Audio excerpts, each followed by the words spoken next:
Today's episode is brought to you by the letters LOVE. And what does that spell? Love. And why am I talking about love? Because if you love what I'm doing with Wise Squirrels, you will drop by wisesquirrels.com/love. I love you so much, I included a link right here in the podcast description that you can just click the link and visit the page to find out how you can spread a little love to a certain Wise Squirrel.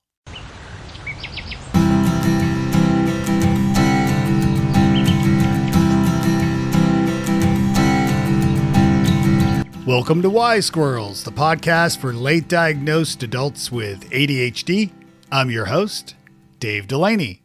So as you know, on wisesquirrels.com, I added a little pop-up box there that asks the question for you to ask questions of me about my life, about ADHD, about podcasting, whatever it is you'd like to ask.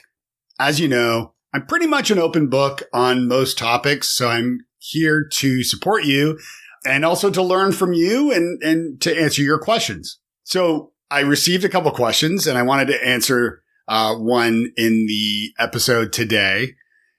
For those of you watching this clip on YouTube, you can check out the full podcast at wisesquirrels.com. So the email says, "Hi, Dave. I love your podcast." Thank you. I'm an entrepreneur in my 40s who is recently diagnosed. I can relate. Can you tell me, although I'm in my 50s, but can you tell me what it's like in your head? It's a great question. How do you handle all of the thoughts and ideas? From Kevin. Kevin, thank you so much for this question. This is a great one. So how do I handle all of the thoughts and ideas in my head? Well, first of all, understand as an entrepreneur, those with ADHD are 60 to 80% more likely to have entrepreneurial intentions and almost 100% more likely to actually start a business or a side hustle of some sort, as the kids say. Do the kids still say side hustle? I don't even know. So how do I handle all of the ideas and thoughts in my head? What I imagine going on in my head a lot of the time are waves. Think about the vision of a stormy ocean. We're talking not by the beach. We're talking in the middle of the ocean where it's really ugly, huge waves. And oftentimes when I am not focused, when I'm unfocused, when I'm not thinking about enough, I'm thinking about everything, if that makes any sense at all to you. What I mean is that these thoughts, get so many ideas, so many thoughts, so many little projects, so many little steps, even doing these AMAs for y'all. These ideas all spring into my head. So how do I handle the waves? Right? How do I handle these thoughts? And this is what I recommend you do because I found a way. It's not perfect, but it does help me. So there's two ways. One is by journaling. Now, this doesn't mean having to have a daily diary per se. It just means having a notebook, or you can use your phone, but honestly, I find phones incredibly distracting, probably a topic for another AMA. I know a fair amount about this. Use a notepad or even a pad of paper, a legal pad, whatever, and just jot down all the ideas that are coming into your head. And then after the fact, go through those ideas and find the ones that make the most sense. You can even categorize them by, save for later or scratch them off if they're not good ideas to begin with, or thoughts even. But jot them down. Oftentimes, it really does help us think about these things or let them get out of our heads and calm those waves by writing them down. So write them down. And you can even throw that paper out later if you want. It doesn't really matter. The second way is through meditation and mindfulness. And I highly recommend meditating. And I know a lot of people feel that meditation is difficult. It is difficult, but meditation is often confused. You're not trying to empty your head. We always will have thoughts. Everybody does. It doesn't matter. So the point isn't to eliminate your thoughts. The point is to try to focus and calm yourself, calm those waves. And in order to do that, I imagine a calm lake. I even sometimes imagine it frozen as a Canadian, walking across the lake as a kid or, ice skating, just like a calm sort of vision of the water that is frozen and still and straight and flat and cool and clean. And I just focus on my breath. And sometimes as I get ideas or thoughts, I may jot them down during a meditation session, during a period when I'm just meditating. And what I'll do is I'll keep a pad of paper by me. I'll give myself enough grace to go, you know what? Let me just write it down, and then return to the breath. And the point of this is that you're writing down your ideas, you're getting them out of your head. And sometimes all it takes is just to write the thing down. And that helps you then move on to the next thing. And then meditation really does help. So, and mindfulness is really, in my understanding at least, and I'm still learning, of course, but in my understanding, really mindfulness is almost a state that comes from meditation. So meditation can teach you to be mindful and to be more mindful throughout the day. And that's a topic for a lot more. And it's come up on the podcast a fair amount. And I expect it will again and again, because it is a really wonderful way to calm the waves. And so, Kevin, thank you so much for the question. Keep them coming, folks. Go over to wisesquirrels.com and submit your questions to me today, and I will include them and answer them on an upcoming episode. My guest today is Dr. Kim Pereira, an ADHD coach who teaches adults and parents with children with ADHD. Now, Kim recently co-authored the book Living with Adult ADHD, and you can find that and her business at ADHDcoachCT.com. We spoke about being late diagnosed. We talked about the value of setting deadlines for your work, tips for productivity, digital and analog calendars, resparkalizing stuff, journaling, dealing with overwhelm, when to pivot, careers, and much more. You're going to love this episode with Kim. Now, like me, Kim is a Canadian expat now living in the US. So, of course, we kicked off our conversation by talking about this. I was born in Montreal and went to high school in Toronto. Ah, nice.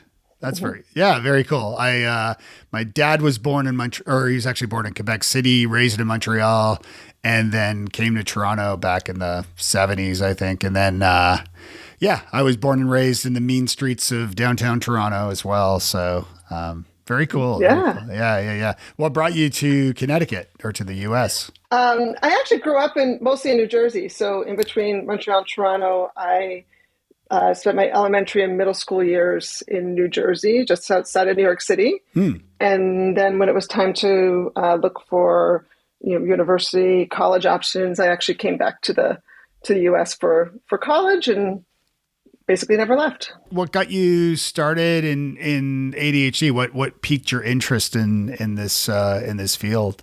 Yeah. So during the pandemic, when I was home like everybody else for a long period of time, I started to realize certain things that I just thought were sort of quirks of mine, which I think is sort of a common thing for those of us who are late diagnosed ADHD. And all of a sudden started realizing that there's a possibility that it actually could be ADHD, and started really digging in. So I had free time on my hands, so I was doing lots of these free webinars and free conferences, that kind of stuff, and really started digging into ADHD and realized, hey, this actually resonates a lot, and it makes me wonder whether that's sort of what's been going on with me for a very long time. And I learned about ADHD coaching, and ironically, incredibly impulsively, I started researching a couple of the ADHD coach training programs, and one of them had an opening with a class time that was sort of perfect for my schedule. And within about a week, I went from researching ADHD coaching to signing up for the training program and went from there. That's cool. And you have a pretty rich history in education and teaching too. Is that right? Yeah, I have a doctorate in higher and post-secondary education from Teachers College at Columbia. And so I've spent most of my career working in colleges and universities, and then a little bit of in an independent school as well, pre-pandemic. And knowing now what you do about ADHD, do you reflect on your education and your youth in the decisions you made or the things or didn't make and your own sort of outcomes from that journey? Yeah, I think what's really interesting for me is that when I was a kid, I was sort of labeled as gifted, and which I think was common in the 80s. They did a lot of that sort of testing. And I think I had a lot of struggles in school, but I also did really, really well in school. So most of my struggles were not academic. They were more sort of social or maybe some imposter syndrome coming in. So I always did, school was something I really loved and really, really enjoyed being in school. But when I look back, there's like very many early signs of my ADHD, from impulsively interrupting or being the kid sort of raising their hand, going, oh, because I was so afraid I'd forget what I was going to say, to, really, when I even got to my doctorate and realizing that the structure of the classroom and having classes and deadlines worked really well for me. And then you get to the dissertation phase and it's write large paper on any topic related to your field with absolutely no deadlines. And that part was really, really hard. And it took me a little while to realize that I needed to put some structures into place in order to get activated. And with the retrospect that, now knowing that I have ADHD, it's really obvious why that part of the doctoral process was so much harder than being in the classroom for me.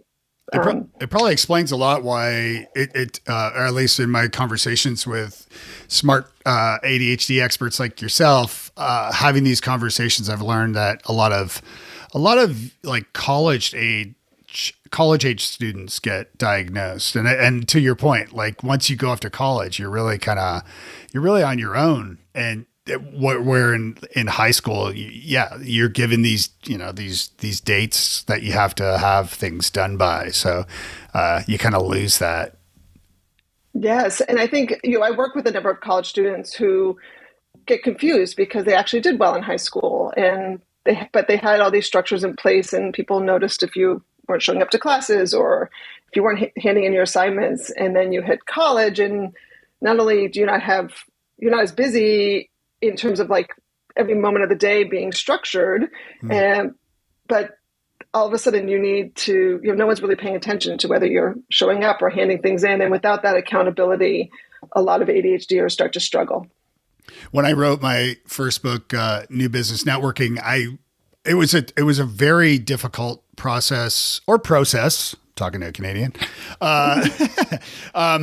But it was really so like extremely stressful in writing the book. And reflecting on that now, writing a book is never an easy thing to do, but writing that book with undiagnosed ADHD was like next level hard. And the thing that kept me going with that though, was because I had two things. One, I had a contract with my publisher.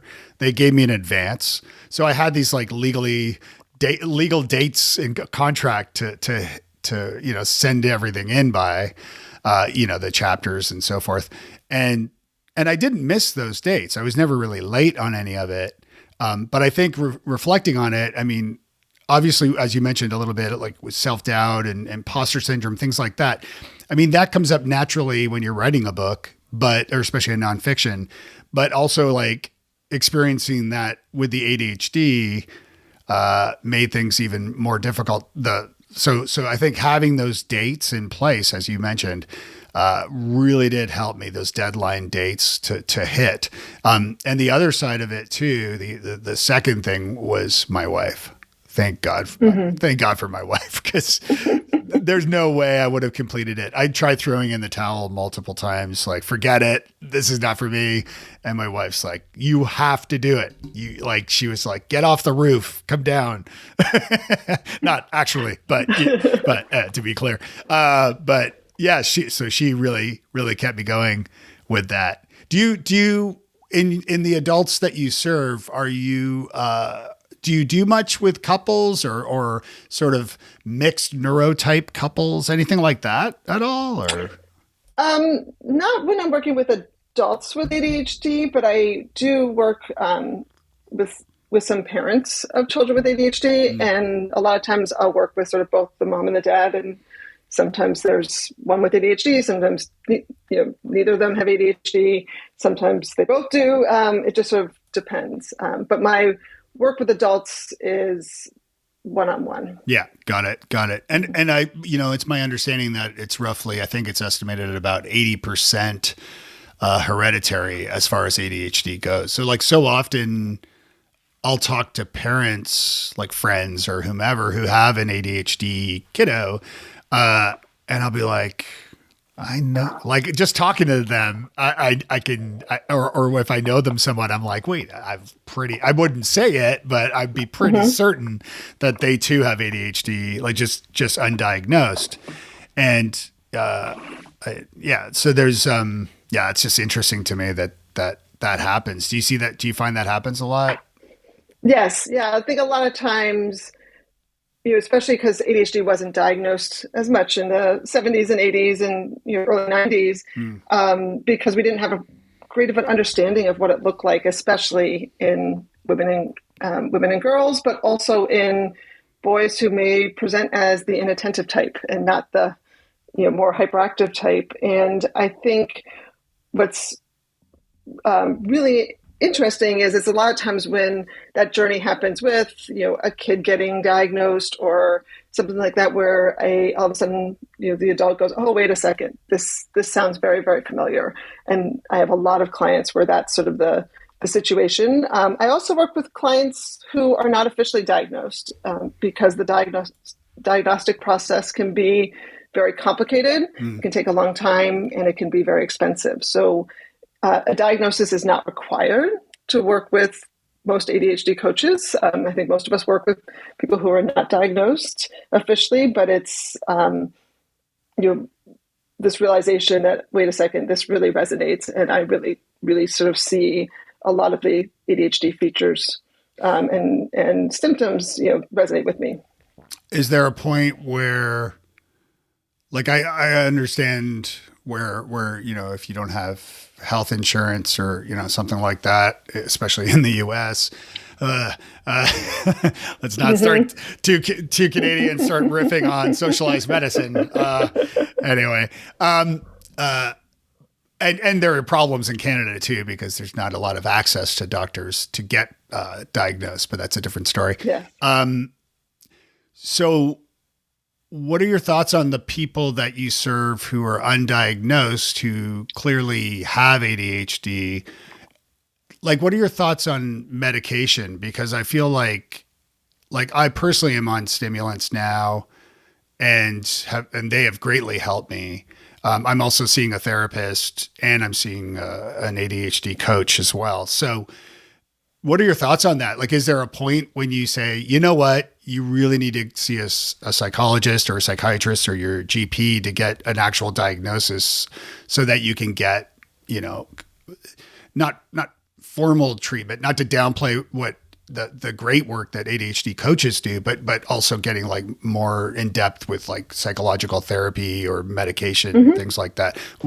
Are there points when you get to that where you're like, you need to get that?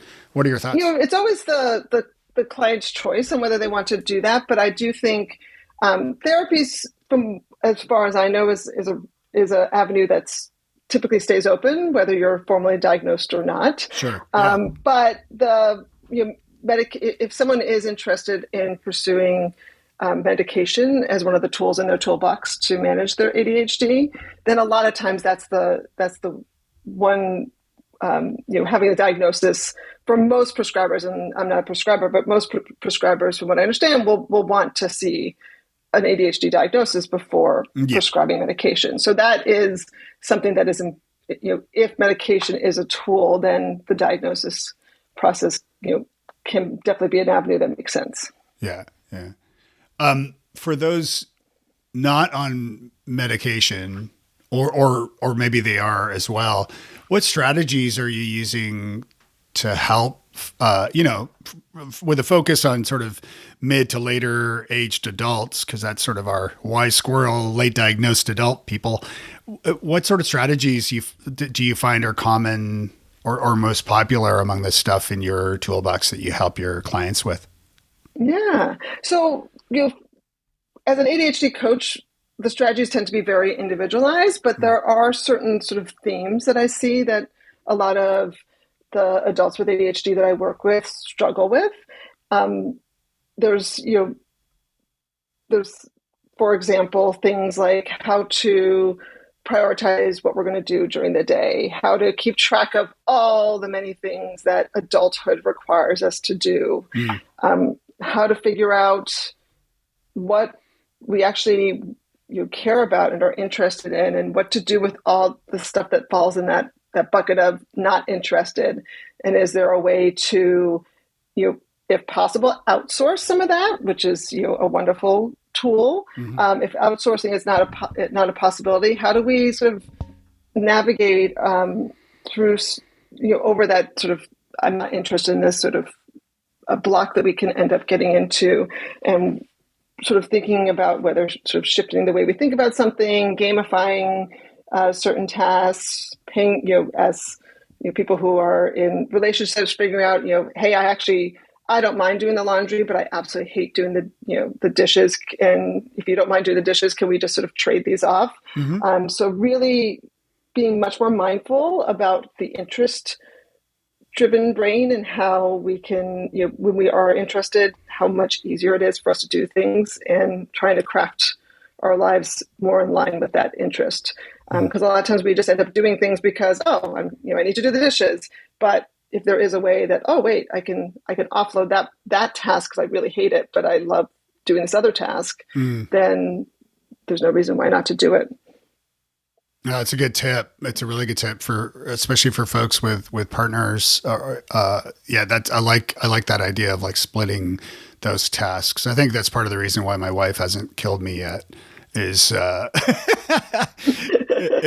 we've been able to do that sort of naturally, even before my diagnosis. Like one thing, like I was diagnosed last year, and she's quite analog in like her planning. So she has like a calendar and that she has on our fridge that has kind of where our kids are, and it's mainly them really, but they're so busy. It's crazy how busy they are. But I have to have like a digital calendar, and I finally convinced her maybe 2 years ago to start adding, like we share a Google Calendar. And so she can add things to the Google Calendar, and we can, in real time, I could edit it or move it, or she can move it or delete it or what have you. But she can also like add my email to it, so it notifies me of it. And we do this with the kids too. So it really does help kind of keeping on the same page with things. And so that way I can kind of manage my day, especially with Gmail, with Google Calendar, because at least that's what I use, but you can kind of overlay, so you can turn off and on different calendars and have a look at, like, if you color code them, what your day looks like and how to move things around and so forth. Have you done stuff like that?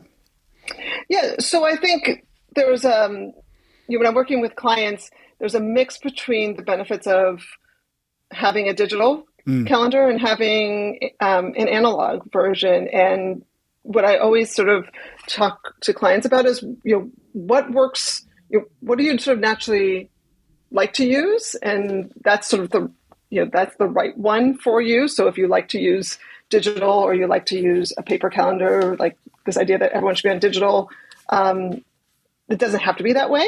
But it also, there is a value to the digital because it gives you the reminders. And so a lot of times it can be a both and. So we have our digital calendar because it tells us what's coming up, and it gives us the reminders and has the Zoom links and things like that all in there.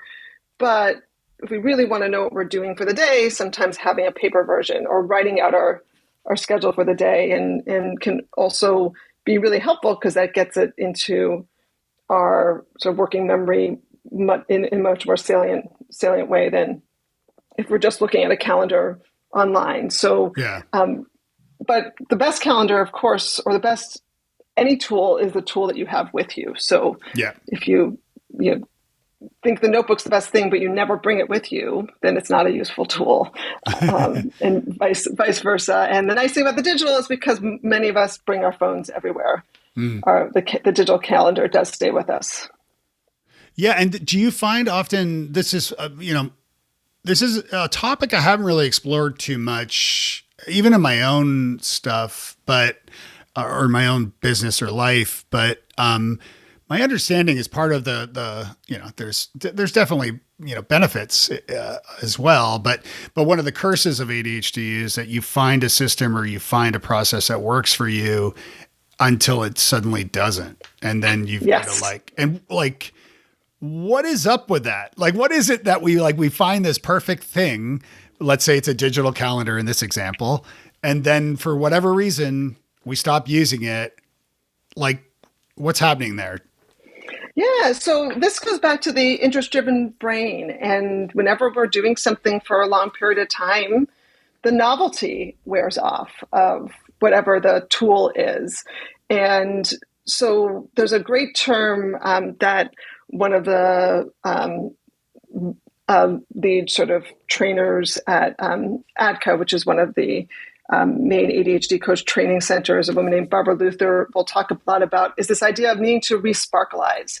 So when a tool isn't working, it's not that we necessarily need to throw it out, but we may need to resparkleize it, or makes a little bit of a small change to it so that it becomes interesting again. Or I also know a lot of ADHDers who will switch between two different things. So let's, if you go back to the example of a planner or calendar kind of thing, they may use one for a while and it gets boring, and then they'll switch to another one, but maybe they'll recycle that first one back eventually because after a while it regains its novelty again. So we're really always looking for that interest and that novelty and really what can capture our attention. And that's where, that's what's happening when we get something no longer works, is typically where we've lost that interest. Do you know how many journals I have that have like 4 pages filled? Yes. Yeah. I've got so many of those. It's crazy. Yeah. And a lot of ADHDers, it's funny, there's a big international ADHD conference that sort of moves around the US that you probably talked about with other podcast guests, but when we're at the conference, it's really like a lot of times I'll be having conversations with other ADHDers, ADHD coaches about how important the type of pen you're using, or using colors, or this person will only write in this type of notebook because they like the feel of the paper or the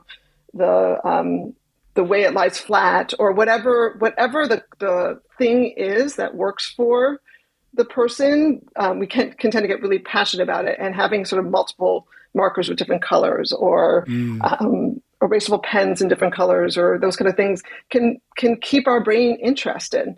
And that's really important. Yeah, that's a great tip. It's a really great tip because you're spot on about it. Yeah, that's very helpful. I have been journaling more frequently. I came to this realization. I forget how I came up with this, but I was always treating a journal like a diary. And so I felt that like if I fell behind too many dates, then I couldn't use it anymore for some reason. And then I realized like the difference between, at least in my mind, the difference between a diary, as I just explained, and a journal is you can use a journal for anything. You could sketch in a recipe, or draw a sketch, or or put in a journal or a diary type entry. And then you can give yourself permission to Mm-hmm. make a mess of it, or, write on the backs of pages, or don't. It doesn't matter. And in doing this, I found it really helped. Like, I've been able to keep it up now. I wanted to share something I wrote because it kind of touches on, and it's something I've shared with others and on this show as well. But talking about like doing too many things or thinking too many thoughts in a way can lead to like overwhelm. And I realize that like a lot of times what happens with me is I don't do the work, or I don't do the thing that I need to do because I get overwhelmed with all the different moving parts, and that just freezes me from actually doing the thing. And so I wrote like overwhelm equals paralysis equals stagnation. And so, the idea, like as I just explained about the overwhelm, but then that just leads me to kind of freeze, and then I don't move forward. You kill a mosquito? No, sorry. It sounded like you killed a mosquito for sure. No. No, I just said something sort of moved on my desk. Sorry. No, that's okay. That's okay. Hey, kill the mosquito. Trust me. Malaria is terrible. What are your thoughts on that?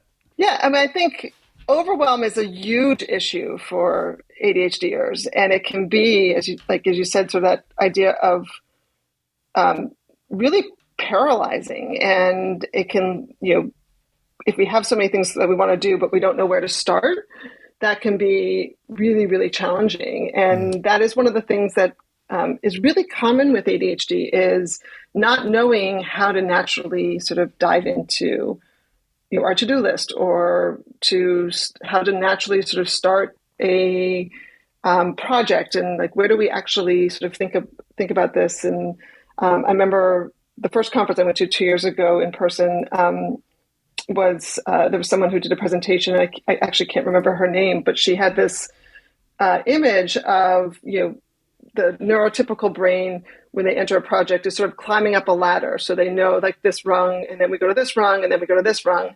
But then with the ADHD brain, it's just a very old school imagery, but like it's sort of like wagon wheel. So you still have the rungs, but it's like, where do you actually enter the project? And that can become so overwhelming. And when we have lots of ideas, which one do we do first? How do we know like what's the right way to sequence it, or just even where to start?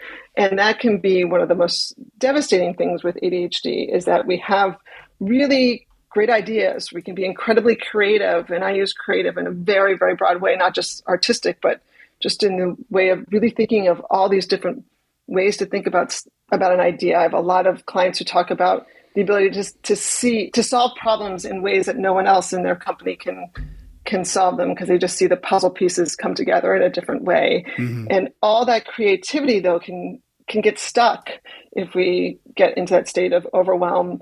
And the other thing that tends to happen, and I was thinking about this when we were talking about like the technology, is we can also sometimes get caught up because we can overcomplicate things. So looking for the exact right tool in technology, and sort of learning all these different things to try to find the right tool, when many times a simple tool may be the best answer. Yeah, I've certainly been guilty of that many, many times, of just getting stuck and overwhelmed and trying to like reinvent the wheel when we already have the wheel. Yes, exactly. What are some other strategies to overcome that? Like, let's say somebody is, let's say somebody is running a business, and they know, maybe they're a solopreneur, let's say. So they don't have, or a solo practitioner or whatever, but they don't have like a team to delegate, tasks or projects to, and they're kind of on their own to do these things, to juggle the plates and cats and so on. What are some strategies to do the work, or to get into the work mode of doing the stuff that you may not really be as interested or want to do? Yeah. And I think those fall into a couple different categories. So there's, certain things that we just have to do no matter what, whether we're interested in them or not. So sometimes that's where you're trying to figure out a system that can make it easier. And that's where some of these technology tools can really be helpful. There's a lot of promise in AI in helping get through some of the tasks that could be sort of, not so fun to do for entrepreneurs and things like that. But there's also, so those are sort of the things that we sort of need to figure out how to get around doing them regardless. But there's also sometimes this feeling that we need to be doing something. We need to be doing sort of all these things because we see, in my case, other ADHD coaches are doing this, and you start to see all the things that are possible, and that can become really overwhelming. So I think one of the things that I'll often talk to my clients who are entrepreneurs about is the idea of what is the core of your business and what actually matters for the core of your business versus what might be fun to do if you had spare time, and really making sure that we're focusing on what matters for the core of our business and moving those things forward and not getting distracted by, the fun, new, cool thing that might be out there, but takes us away from getting the stuff done that we really need to be getting done. What about as far as especially as it applies to entrepreneurs, and certainly ADHD is kind of rampant among entrepreneurs. I think it's 60 to 80% of people with ADHD have entrepreneurial intentions, and nearly 100% are likely to start a business. That based on that, what about pivoting your business from one business to another, or one idea, if one's adding a second smaller business or smaller project, almost side hustles. Although so often side hustles really happen to people who are employed, who start a side business, and then that hopefully becomes, something so profitable that they can quit their job and do that full time. But what about when you have your own business and you have an idea for something else and you start building that on the side? Yeah, I think that is common, and it can actually be a good thing because it can help keep things interesting. The question, I often will say that ADHDers, we tend to do well when we are busy. And that's sort of, we go back to the college student sort of falling off the cliff. Sometimes what happens there is they go from high school where they're super busy to college where they're not as busy. And I think as adult ADHDers, we tend to do best when we are quite busy until we fall off a cliff. And the risk of the extra side hustles is we could end up falling off the cliff. Or I have some clients that will sort of come up with an idea, and they'll be like, I was awake for every night, sort of working on this special project, and then realize I was too tired to do my own job. That's where it can start to get out of control. But it does give us sort of that interest, and I think that's sort of exciting. And sometimes the best things come out of those great ideas and giving them a try. So it's worth sort of sometimes pursuing those exciting new ideas, as long as they don't end up putting us into that complete burnout and where we're not able to do the things that we really want, we're supposed to be doing or need to be doing. Yeah. And I'll be the first to admit that is kind of my story here, in a way. I mean, with, Future Fourth is my core business, and I do a lot of communication strategy there, and public speaking and things like that. And when I was diagnosed last year with ADHD, right away I'm like, I need to start a website and start writing about this and learning, and I need to start a podcast and talk to smart people about this stuff so I can learn as well, and I can share what I'm learning, and that became Wise Squirrels and the podcast and everything. And I'm not terribly woo woo, but I do respect that we're not alone here, and that the universe is maybe trying to tell me stuff. And I'm more mindful of that and listening a little better now. And I keep getting indicators that I should be shifting gears and continuing Wise Squirrels, be more invested in this than I am in in the other stuff I'm doing. Not asking for business advice, of course, because you don't know and I won't bore you with those details. But it is interesting because I do find myself. I spoke to a friend about this the other day. Where he was kind of giving me some advice. He's had some pretty successful businesses and exits and all that stuff. And he was like, Dave, like when you're talking about Wise Squirrels, you light up. Like you are so clearly way more excited about this than other stuff that you do. And he's like, you should, push forward. So who knows? Yeah. I mean, we would have been talking way sooner had I been able to get like sponsors for the podcast so that I could afford to change the format of the show to weekly, which is still my goal or one of my goals. But yeah, it's kind of interesting. Yeah. And I think what you're talking about, that lighting up, that's something as a coach that I really look for when I'm talking to clients is what is it, we look for those shifts in tone, the shifts in sort of even body language of, what are the things that get you excited, right? And that's where, as a coach, I often will talk about crafting a life that works with your ADHD rather than against it. And it is those, our world sort of sometimes just says, just do the thing because, it will pay well, or it's the, respectable job out there, or, it's what your parents did, or whatever reason you choose whatever you're going to be doing. But for the ADHD brain, it really is important that we're doing something we're passionate about. So we try to look for those moments when, we're lighting up about something and really excited. And that's where we're most likely to thrive is when we're doing the things that we love to do. And where ADHDers really can struggle is when they're in a job or tasked with so many things that are on their to-do list that are things that just bring them down or don't cause any excitement whatsoever. And that's where our ADHD can be really hard to manage, is when we're spending so much time doing those kind of things versus the things that make us excited. What makes you excited? Well, I love ADHD coaching. It's just one of the most amazing things. I love working with clients. I love seeing their progress. I love sort of seeing those moments of aha, and sort of really helping my clients navigate that journey towards crafting, as I said, crafting a life that works with their ADHD. I love being part of this community and really learning things. My background is probably evidence of the fact that I got a doctorate and things like that I love learning. And that's something I've always pursued. And so when I decided to, go to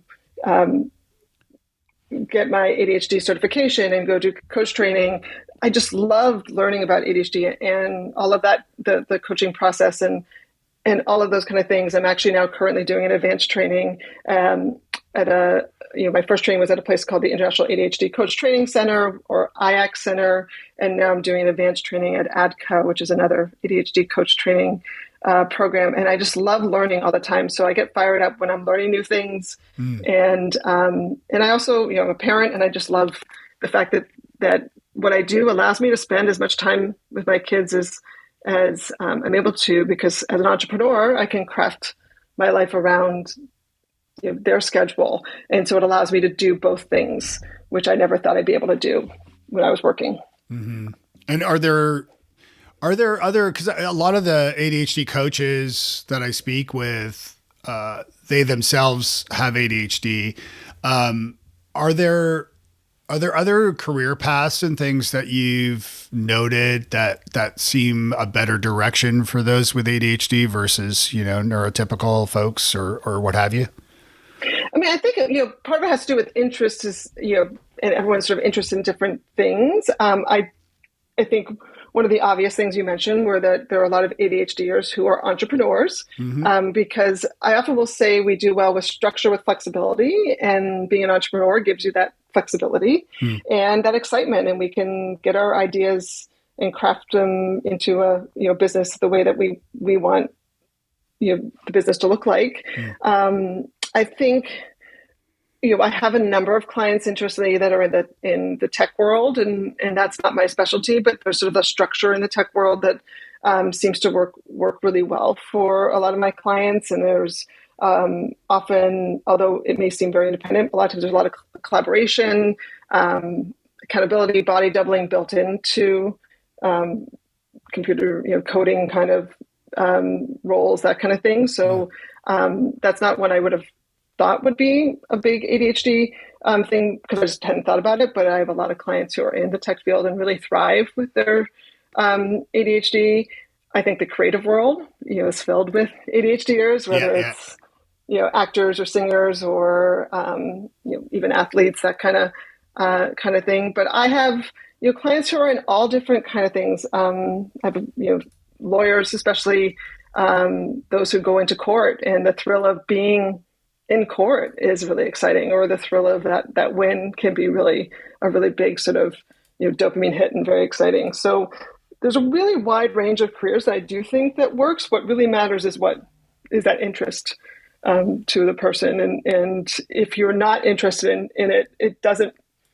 You could change companies, you can change all the things, but without that interest, it can be really, really, really hard to make it work. Yeah. And you mentioned a lot of, creatives, a lot of famous people have ADHD. And when we originally spoke a number of months ago now, you had recommended I watch The Disruptors, a documentary about ADHD. And being the person that I am, of course, I reached out to the movie, to the filmmakers, and ended up interviewing Nancy Armstrong, the executive producer of that film, here on the podcast. I don't know if did you catch that episode by any chance? Yeah, I saw that. Yeah, it's fantastic. Yeah, and it's a great documentary because it's one of the few that really shows that ADHD, while not minimizing the fact that it's challenging, that it can really be, if you follow those passions, you can have such an amazing life and amazing career once you find out what your passion is. And I love the fact that they follow, astronauts and musicians and CEOs and all different, people in all different types of careers. But it's that passion that really drives the success in it. And I also think what's also important, and the documentary highlights this, is that giving ourselves permission to pursue those kind of, pursue our passions and pursuing what we love can sometimes ironically be hard, I think, in society and our culture. But once we give ourselves permission to do that, it can really open up so many opportunities. Yeah, I think it's kind of like in the most passive way possible, but like pulling the trigger, like making, like just doing it, like just taking a step towards the thing that you're interested in. If not for the sake of like just testing the waters to see, what it's like when I started this podcast, and you're a testament to this, and I'm so sorry. But what happened was I reached out to all sorts of different ADHD coaches and therapists and so on. And everybody said, yeah, I would love to be on the show. And suddenly my entire calendar was booked with like all these hour-long recordings, interviews. And I'm like, oh crap, like I don't make any money from this and I work for myself. So I'm like, I had to have my own little come to Jesus to think, okay, hold on. I gotta back up a little bit on this, switch it, like do it every 2 weeks. I still have recordings of interviews that I have planned to release soon as well. But, it's so I guess it's managing, and also I think being mindful, which is just such a huge part of this, is being mindful enough to slow down and take a beat and just realize, and journaling helps with this too, realizing like, wait, maybe I should pause for a second and rethink what I'm doing and but keep going as well. Right. Yeah. And I think that's one of the advantages. We were sort of like, early on, we were talking about sort of whether to get a diagnosis or not. And I think that's one of the advantages of you maybe getting a formal diagnosis, but at least sort of really understanding like, okay, yes, I have ADHD, and sort of started to identify with it, is that once we sort of say and learn that, okay, like this is what's going on, we can learn so much about how our brains work. There's so much information out there. Some of it not great, so you want to make sure you're getting to the reliable sources out there. But from books to podcasts to webinars to YouTube channels, all these kind of ways that we can get information about ADHD. I think for anyone who is late diagnosed, I actually think one of the most useful tools for managing your ADHD is understanding how your brain works. Yes. Because then you realize, oh, wait, it's not just me.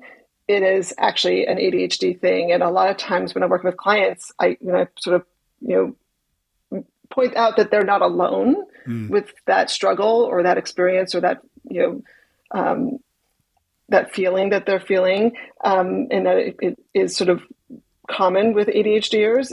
It really can free them to sort of say, oh, wow, okay, then I can actually do something about it, but I also don't feel like I can stop beating myself up about it as well. Yeah. It's really about like giving yourself grace. I think certainly that's how I've experienced all of this as well, as realizing like, I interviewed Tamara Rosier, and she wrote, I think you're probably familiar, right? She wrote Your Brain's Not Broken.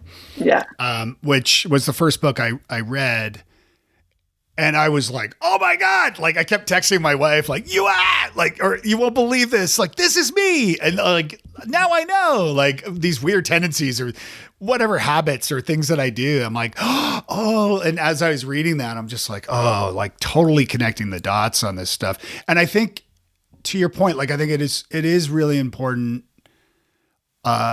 to, get diagnosed and know for certain, to your point, to understand, but also, Richard Barkley, had or Russell Barkley, excuse me. But Russell Barkley, yes. Yeah. He recently, or not, I don't know, some time ago, not that long ago, did a YouTube video. I've tried to invite him on this show. And he wrote back and said, well, I'm retired. And I'm like, but you do a video every week about, come on, man. Like, I'm not trying to shill for you. I just want to, I want to highlight you. And I mean, gosh, what an impressive and important guy. But anyway, he did a video about several different studies that found ultimately that the average lifespan for an adult with undiagnosed and untreated ADHD can be up to 13 years less. Those who are receiving treatment or those who are, don't have ADHD. And so, and that's a pretty negative point, pretty sad point, but he makes a point to say that like, it's reversible, like getting treatment, seeing a coach, like medication, if that's what's needed, therapy, all these things combined, help you prevent these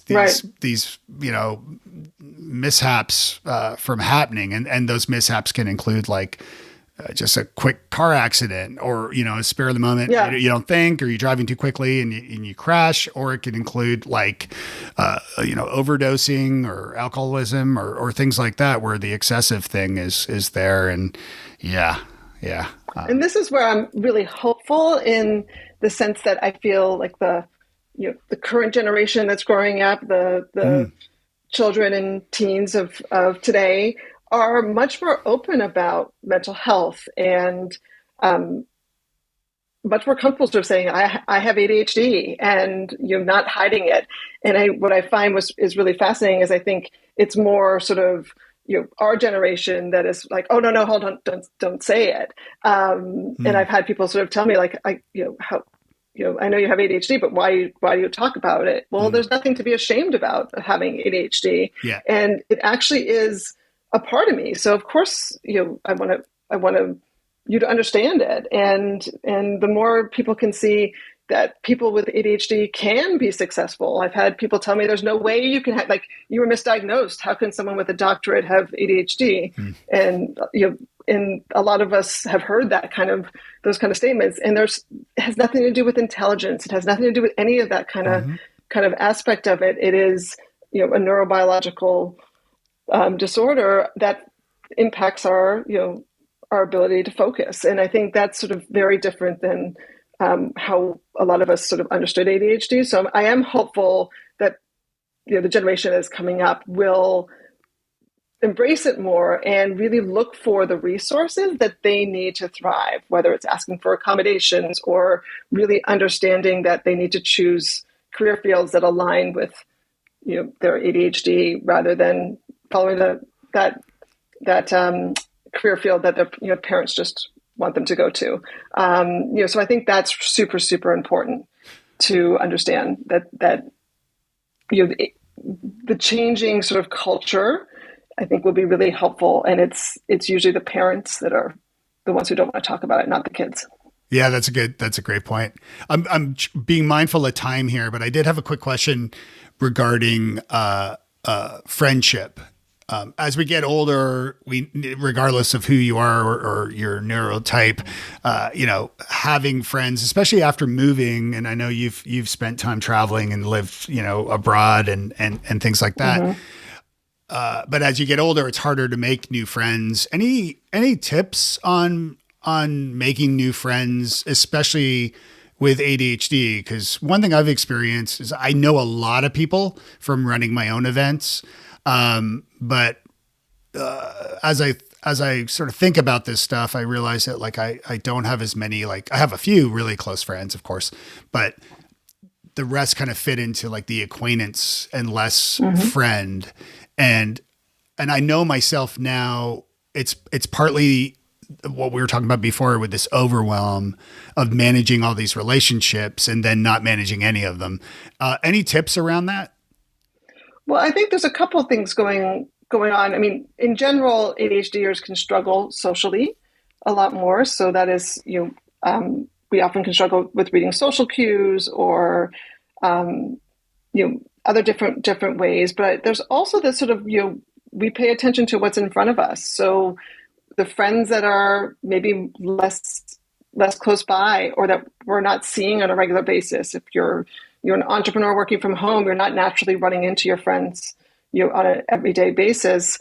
It can be harder for us to remember. So creating some type of ritual or some type of habit of reaching out that doesn't just relying on us remembering, oh, well, hold on, I want to go reach out to Sarah or whoever, I think is super important.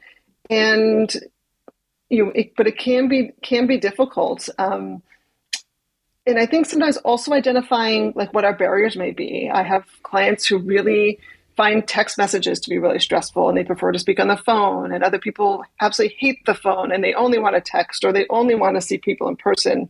So whichever way you're most comfortable communicating with friends and getting together, I think it's sometimes helpful to sort of communicate hey, if you text me, I may be really bad at getting back to you. So just give me a call. That's the way. Then you're sure to get me. And if I can, I'll definitely answer. So that can be really helpful so that, our friends don't think we're just ignoring them by, ignoring that text message. But, we can easily forget to respond or, as I said, I have some clients who absolutely hate texting. And it's, that communication can be helpful so that, we don't come across as not being interested. Yeah, that's a great tip. That's a really, really good tip. So, I'm going to make a note of that too, of really trying to be clear with the people in my life of, how, without saying this is the way we need to meet, but you know what I mean? But being clear about how I prefer, to meet up or over the phone or what have you. Yeah, I think that's a great point. So wrapping up, because I know we're almost out of time here. I did want to ask you just how people can learn more about what you do, get a hold of you, maybe talk to you about coaching, that kind of thing. Yeah. So my company name is ADHD Coach CT. And my website is ADHDcoachct.com.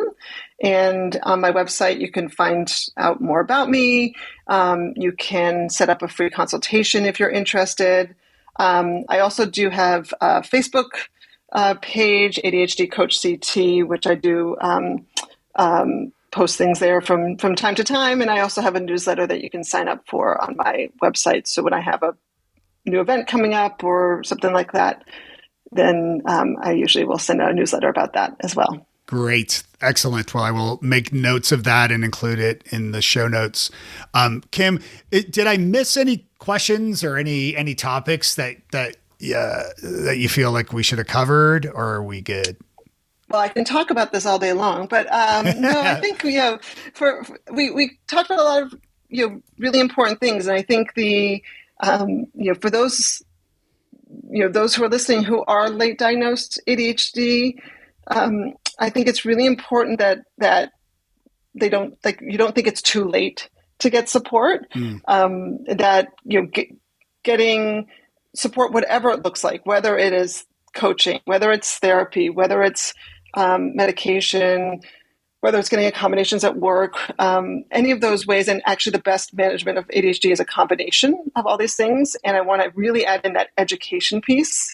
The more you understand your ADHD from reliable sources, so I'll throw that out there, is super, super important. And I think the thing to really think about is it's just not, at any point you can get support. I've had clients who are in retirement age. It's never too late to start really crafting a life that works with your ADHD so that you can thrive. Well, that is a great point. Hey, Kim, this has been so much fun. Thank you so much for sharing your smarts with the Wise Squirrels listening. Oh, thank you so much for inviting me. Hey, thanks a million for listening to the podcast today. It is awesome to have you here. There's a thing about being a content creator that without feedback, it's hard to know how things are going. So I've included a survey plus our brand new Patreon and more available at wisesquirrels.com/love. Head over there now. Let me know how I'm doing. And hey, if you like what you hear, maybe chip in a few bucks. I've got more great content in store for you, and I'm excited to share it soon. Stay tuned. And don't forget to follow the show and leave a review. We'll talk to you again soon. Thanks.